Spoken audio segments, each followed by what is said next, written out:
The adaptation of Emily Henry's romance novel, People We Meet on Vacation, is coming to Netflix on January 9th. So if you've already read the book and need a refresher and are also curious about my thoughts on the story, or you've not had a chance to read it just yet, and you want to know what happens before you grab your snacks, sit down on your couch, and watch the movie, this video is for you.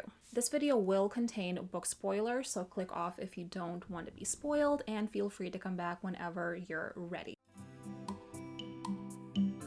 I'm definitely no stranger to Emily Henry's books. Book lovers, amazing. Funny story, perfection, and probably my favorite Emily Henry book to date. That being said, even though People We Meet on Vacation came out back in 2021, I believe, I didn't pick it up until I heard about the adaptation happening. I think it's partly because when it comes to romance, Friends to Lovers is not my top choice. For me, it's Enemies to Lovers up at the top, Friends to Lovers second, and then Second Chance Romance kind of at the bottom, and People We Meet on Vacation kind of straddle those two last tropes. So while I knew that I'd read the book one day, it wasn't at the top of my TBR pile. But now that I've read it, I want to talk about it and see if any of you who've also read it felt the same way that I did, because I definitely felt and still feel very conflicted about how I feel about it. I didn't go into the book with the thought, Friends to Lovers, yuck, I'm not gonna like this, because Emily Henry could write a manual on how to use a toothbrush, and I probably still love it, but there's a reason why I won't be going chapter by chapter like I did for my The Housemaid deep dive, which really has nothing to do with the trope itself, but we'll get into my reasoning later.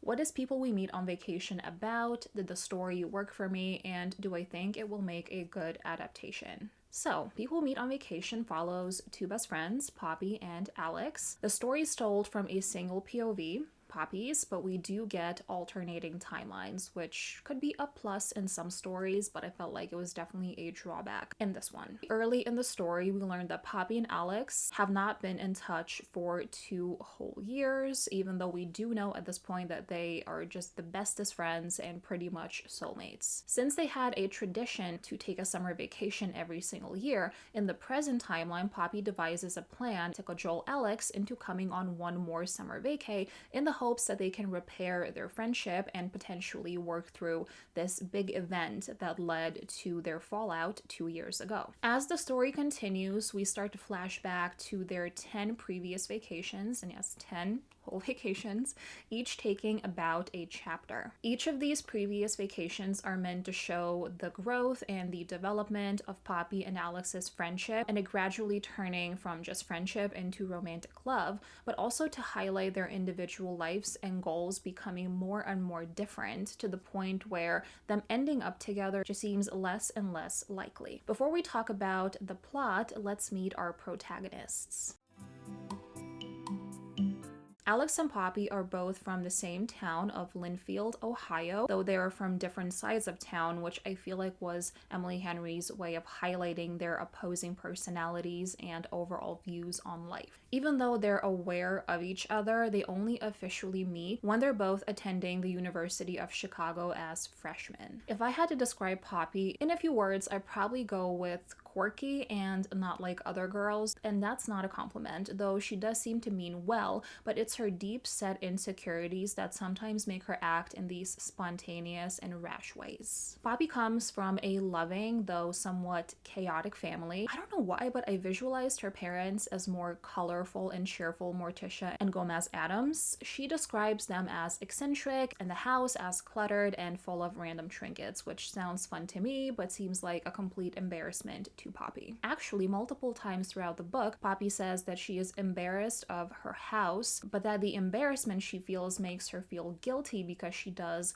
love her family. So there's a bit of a conflict there, which I think at least partly contributes to Poppy's central goal early in the story. Now, what is the goal? Poppy wants to graduate, get the hell out of Linfield, and start a new life elsewhere. Basically somewhere where she's not bullied by kids at school, because she does get bullied, unfortunately, and where she can feel cool and special and have people see her that way too. Alex Nilsson is the complete opposite of Poppy. His mom actually dies in childbirth, and as the eldest kid in the family, he must step up and help raise his siblings. Alex is definitely an introvert, something I can relate to. He's measured measured, cautious, smart, handsome, and well-liked. Basically a complete antithesis of the spontaneous chaos that is Poppy. Also, unlike Poppy, he seems to like Linfield just fine. And while a part of him is drawn to stay in his hometown out of responsibility because he does inherit a house from his grandma and his father also needs somebody to take care of him, Alex also does find the charm in planting his roots where he was born and staying close to his family. So it's not just the responsibility, it is also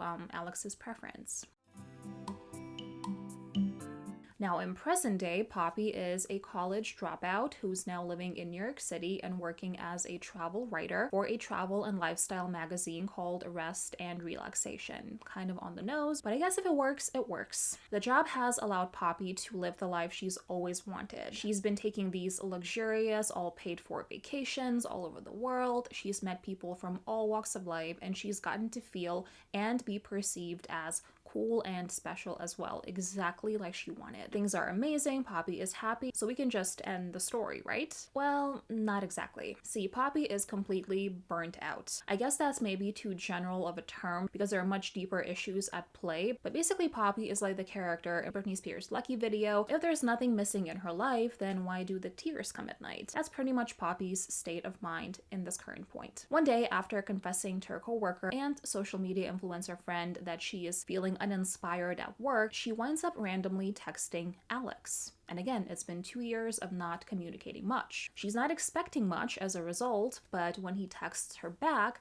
and then initiates another text conversation a bit later in the book, Poppy is hopeful that maybe not all is lost. It's once again hinted that something terrible happened during their very last summer vacation 2 years ago, but Poppy hopes that their friendship can still be revived. So she is in a pitch meeting at work and she pitches the idea of doing a write-up on Palm Springs because that is where Alex's younger brother is going to be getting married soon. However, the boss vetoes the idea and kills it right there. So Poppy decides to take an actual vacation, which she's not done in a while, and fund it all by herself. It'll be just like one of those we have to pinch our pennies but we make it work and make a million amazing memories vacations that Poppy and Alex used to take when they first became friends in college and started to travel. However, when she brings the idea of one more summer vacation to Alex, she makes it seem like it's for the magazine and that it will be all expenses paid. This lie seems like a big deal, but it doesn't actually end up leading to any sort of a huge blowout that I was personally expecting. But it does lead to some fun comedic relief moments, like Alex and Poppy having to live in this crappy Airbnb that feels like an oven because the AC does not work since Poppy doesn't have a ton of money and again is paying for the summer vacation out of pocket. As we jump back and forth in the timeline, the rift between Alex and Poppy becomes more and more apparent. While they would banter all the time, understand one another just by a look, and were practically soulmates, in the present day, their communication is drenched in awkwardness and tension. Like, yeah, they're still making jokes, but the tension is, again, just very palpable. It's clear that Alex feels uncomfortable, and frankly, at times you can tell that he is almost fed up with Poppy, though we don't know why that is. In the meantime, Poppy is a fixer, so she turns up her spontaneity and quirkiness to 1,000. Basically, she hopes that she can get Alex to have fun, just like they used to on their previous vacations, and then things will just go back to normal, and they will be okay again. And so a big chunk of this book is exactly this. Us watching Poppy and Alex reconnect in present day, which is spliced up by chapters detailing how they first got close and all of these vacations that they've taken. The goal seems to be to slowly get us to the vacation, the time they went to Croatia, so we can learn what led to their fallout in the first place and get the answer to our ultimate question. Will they be able to heal their friendship and will they become more than friends by the end of the book? So at this point is where I have to tell you how conflicted I felt about this book and explain why. So I'm a huge fan of Emily Henry as a writer. She's one of those authors who can describe a feeling I might have felt at one time or another, but I maybe just don't have the exact words to describe it myself, like if I had to talk about it to someone else. So when I read her put those feelings so beautifully on the page, I'm like, oh my gosh, this is me. This is exactly how I felt. This book had so many of those moments in it, and I genuinely enjoyed most of Alex and Poppy's banter. That being said, I have to be transparent and tell you that since I got to the part of the book where we go back and forth and revisit those past vacations, I had to pretty much force myself to keep reading reading the book and stick with it. Yes, the prose continues to be beautiful and technically very, very strong. And yes, we learn details about Alex and Poppy's personalities, see who they date, who they break up with, and watch Poppy slowly admit to herself that she does see Alex as more than a friend. But then we get paragraphs upon paragraphs of descriptions of places they go to, bookstores they sit at, random people they meet, and because only a small portion of all of that connects back to our current timeline, it kind of felt like a slog to get through. And I feel so bad saying this, but that's how I felt. I didn't skip any chapters or anything, but I was this close to doing it, and that's definitely not a good sign. That's why I don't feel the need to tell you about all of those vacations in detail, because I feel like these are really the essential things we need to know. Throughout that time, Poppy continues to be this whimsical, cool girl who dates guys that just aren't good for her. Alex becomes a teacher back in Limfield and has an on and off relationship with a girl named Sarah, who I believe is also teaching at the same school. Sarah doesn't approve of Alex and Poppy's friendship because she's, well, not blind and she can see right through them, even though both of them keep insisting that they're just friends and nothing else is going on. And there is enough miscommunication and denial between Poppy and Alex to fill,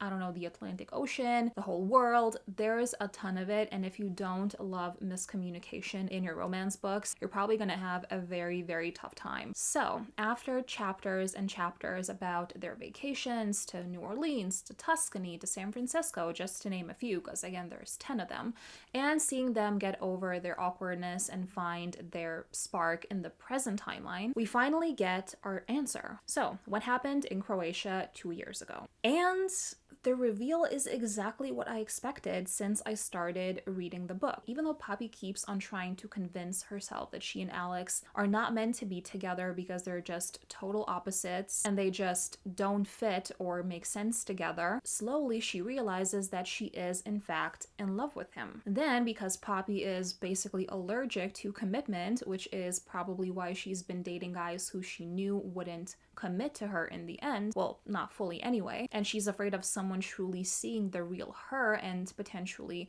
rejecting her, and probably even more so that being with Alex will likely mean having to return back to Linfield, which will feel like a huge setback, and she has so many bad memories attached to this town. She convinces herself that it's not worth ruining their friendship, and she keeps her feelings to herself, and hence also pushing Alex onto other girls and dating other men herself. And then Croatia happens. They kiss, things get a little intimate, well, too intimate for Poppy's liking, and because Alex has similar fears to Poppy, plus he's afraid that Poppy will find him boring, and the characters just refuse to open their mouths and say how they actually feel, Alex breaks off the kiss. Poppy takes this as a personal rejection, things get very weird, and it's not that they don't talk about what the kiss means or how they really feel. They slowly stop talking, period. Hence the 2-year break from their friendship, which is devastating to them both because they do genuinely care about each other. In the present timeline, the wedding and Poppy and Alex's Palm Springs vacation has come to an end. At the airport, things finally come to the surface because we're at the end of the book, so they better, right? So when Poppy speaks of their summer trips as escapes from her problems and her life, Alex is hurt by the insinuation that he is someone she spends time with when she needs to get away and to find her spark again. As someone who craves stability and who secretly has loved Poppy this entire time, just as she's loved him, Alex doesn't like the idea that he's good enough for Poppy to use when she needs a pick-me-up, but not good enough for her to willingly commit to him full-time, so to speak. And so the vacation that was supposed to fix their friendship actually ruins it even more. That is until Poppy goes back to New York City, leaves her job because she no longer feels inspired to write about travel, and finally does something I've wanted her to do since chapter 1 of this book. She starts seeing a therapist and gets in touch with her deep-seated issues like feeling like an outsider, the traumas left behind by being bullied, the fear of rejection, and even bigger fear of commitment. Eventually, she's ready to do something she hasn't done in a while, not only to return to her hometown, but to also go to the place that has a ton of negative feelings attached to it. She goes there to see Alex and to talk to him, but the first person she actually runs into is Sarah, Alex's old girlfriend.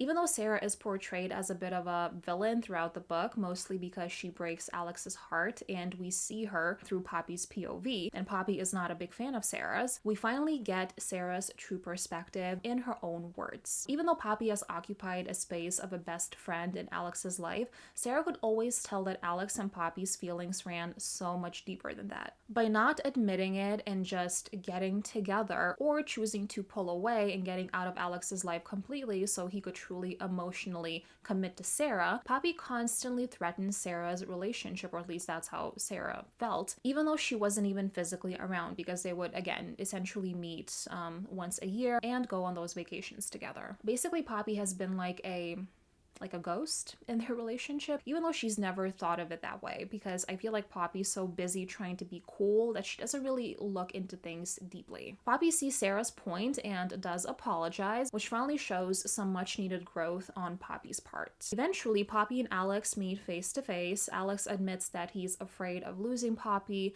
alluding to the fact that he's already dealt with plenty of loss, and losing her would just completely shatter him. There's a moment where you think that their relationship, the friendship, and anything of the romantic sort is broken beyond repair, and that the book will end with them going their separate ways, but they do finally admit that they love each other, which, if it weren't for the constant miscommunication, I feel like could have happened years ago. The book ends with them living in New York City together, but also spending time in Linfield and finding happiness in a more stable, balanced life as long as they have each other. Initially, I did find the premise and the promise of there being this huge fallout between Poppy and Alex pretty compelling. I definitely wanted to know what could have possibly happened to ruin this friendship. And since I got to know how different Poppy and Alex were, whether they really were a romantic match and could make a romantic relationship work. So I had all these questions and I was definitely invested. Like I mentioned earlier, Emily Henry's writing and the way she's able to put these complex feelings into words feels like, I don't know, like hot tea on a cold day. It's just comforting and it makes me feel seen and understood. The banter was pretty good, and there were many points in the book where I honestly laughed out loud. At points, I also saw myself in Alex, and I generally had an easier time rooting for Alex as opposed to Poppy. Hey, maybe he's a little boring, but the guy likes his things to be neat and in order. He likes routines, he's a fan of bookstores, he gets along with extroverts, which is pretty much the story of my life, and I feel like there's nothing wrong with that. He wasn't perfect by any means, but he felt much more grounded to me as a character. And even though it was so tough to get through those vacation chapters,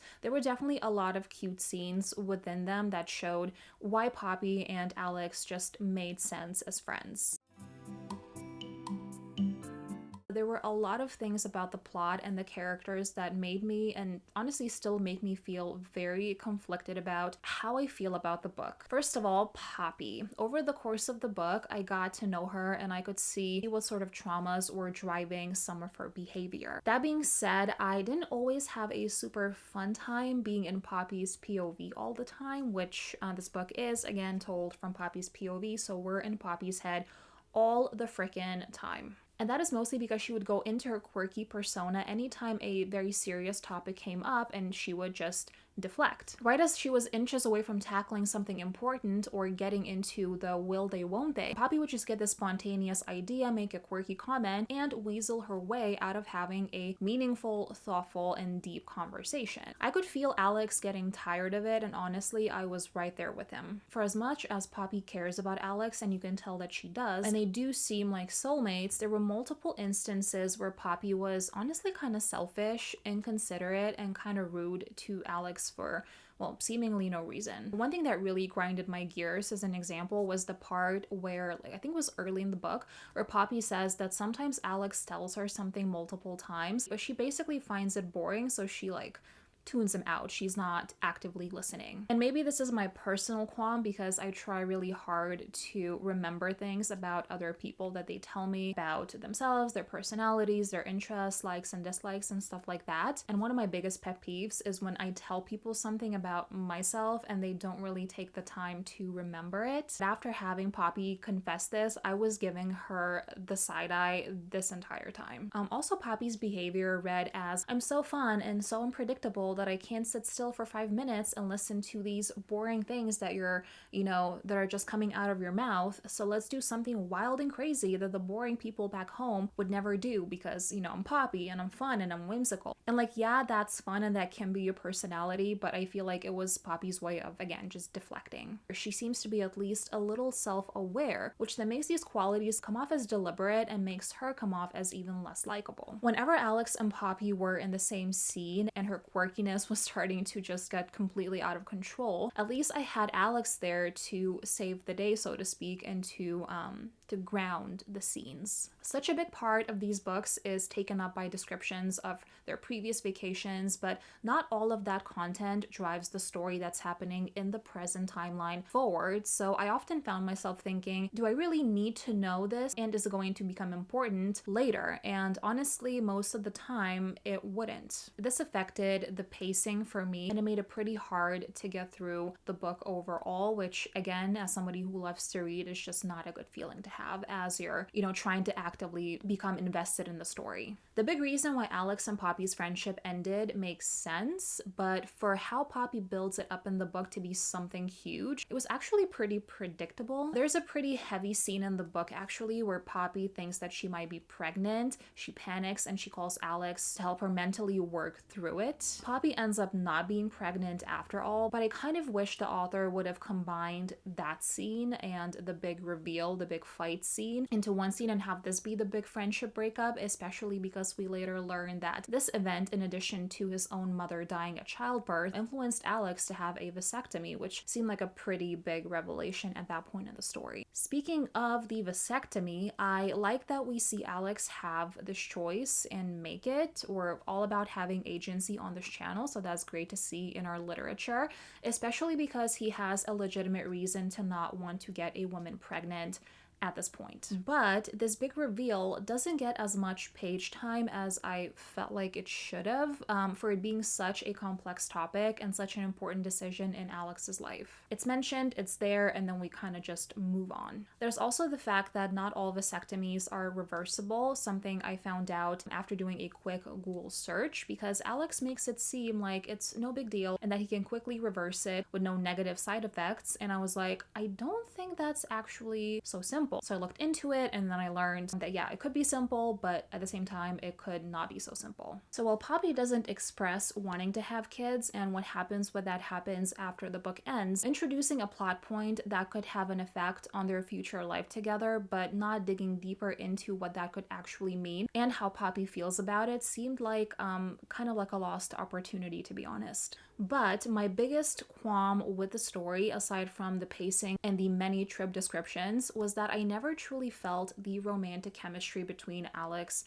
and Poppy. In my eyes, they're BFFs and platonic soulmates that I 100% buy into, even though they're totally different people who want different things. Their friendship still makes sense to me. But anytime we got descriptions of them wanting each other, kissing, and all of that, I'd be like, I see it, I accept it, but I don't fully understand it, and I don't feel those, sparks that I would typically feel. Because based on their character arcs until this point, this isn't where I saw them ending up logically. And yes, love is not logical always, but it just didn't make sense to me. Which then made me wonder if maybe the story would have worked better for me, at least personally, if Alex and Poppy didn't get together in the end after all. Maybe it could have been one of those sometimes people are just better off as friends stories. So let's talk about my movie wish list. I really hope the movie finds a way to present the vacation flashbacks and maybe these shorter bursts, and that they more closely tie into what's actually happening in the current timeline. If not to clog the story with the travel montages that really don't push the story forward, then to maybe at least fit into the runtime and leave time for more important scenes. I think the movie also might be able to do something that the book didn't do, at least not for me personally, which is to make me believe in the romance and want Poppy and Alex to actually get into a romantic relationship, which again, by the end of this book, I simply did not feel. The friendship I definitely buy, and there were so many amazing scenes at the directors and producers' disposal to pull from and put in the movie, like the rides in the car and Poppy making fun of Alex's Tinder profile, him confessing that he never truly knew how lonely he was until he met Poppy, and things like that. There were definitely a lot of very touching and very deep scenes in the book that I would love to see on the screen. So I hope the actors can take the more intimate scenes and just make me buy the romance, make me feel the sparks and feel the butterflies, you know? Last but not least, I'm really curious how the movie is going to handle Poppy as a character, because she can come off as pretty blunt, balancing on honestly unlikable. Like when she tells Alex that his choosing to be with Sarah is predictable, basically because Sarah is boring and normal, and insinuating that that's how Alex is, which is why he picks Sarah in the first place. Will the movie lean into these sides of Poppy and in the end showed Poppy realize how judgmental she's been because she doesn't really know or like herself, and that's why all of these things just like come out of her mouth? Or will her quirkiness and rude bluntness be more of like this like comedic relief, so people who watch the movie have an easier time liking Poppy and siding with Poppy? I guess we're gonna have to wait and see. So this is People We Meet on Vacation, a lesson that you can't not like other girl yourself out of going to therapy when you actually really need to. Thanks for hanging out with me, have a good one, and I'll see you in my next video. Bye.